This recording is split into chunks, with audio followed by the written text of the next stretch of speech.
जय श्री कृष्ण। आप सबका स्वागत है श्रीमद् भगवद गीता के इस दूसरे अध्याय में। तो चलिए अब हम अगले श्लोक का पाठ करते हैं।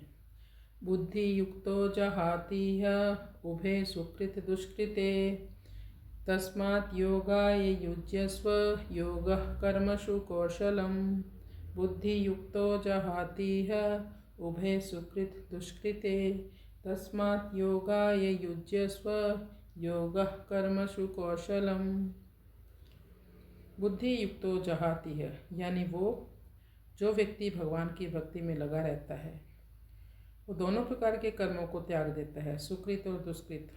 पुण्य कर्मों से भी उसे कोई लेना देना नहीं और पाप कर्मों से भी कोई लेना देना नहीं। तस्मात्, इसीलिए योगाय, योग में स्थित होकर भगवान से अपने संबंध को जोड़कर तुम युद्ध करो अर्जुन, युज्यस्व, तुम युद्ध करो।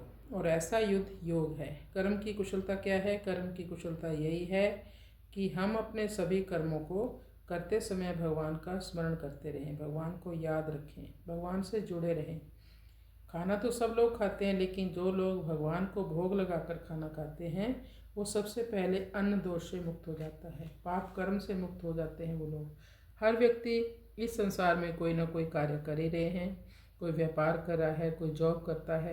मानो जैसे एक डॉक्टर है, वो हर समय सोचता है कि कैसे मैं ज़्यादा से ज़्यादा पेशेंट को देखूं और ज़्यादा से ज़्यादा पैसे कमा लूं। कार्य तो कर रहा है लेकिन पाप कर्म कर रहा है। और एक दूसरा डॉक्टर जो निष्काम कर्मयोगी है, कोई भी पेशेंट आए उसके पास तो अपनी पूरी क्षमता से उसका इलाज करने में लग जाता है, चाहता है ये कुशल अपने घर चला जाए, स्वस्थ होकर अपने घर जाए, सेवा समझकर करता है उसका इलाज। तो जो मानसिक स्थिति है उससे पता चलता है कि जो हम कार्य करते हैं वो योग होगा या बंधन का कार्य होगा। यानी हमारा कोई भी कार्य करने के पीछे मोटिवेशन क्या है? कुशलता इसमें है कि कोई भी कार्य करते समय हम बंधन में ना पड़े। सब कार्य हम भगवान को अर्पित करके चलें तो हम बंधन से मुक्त हो जाएंगे। निष्काम भाव से कर्म करें। हरे कृष्ण।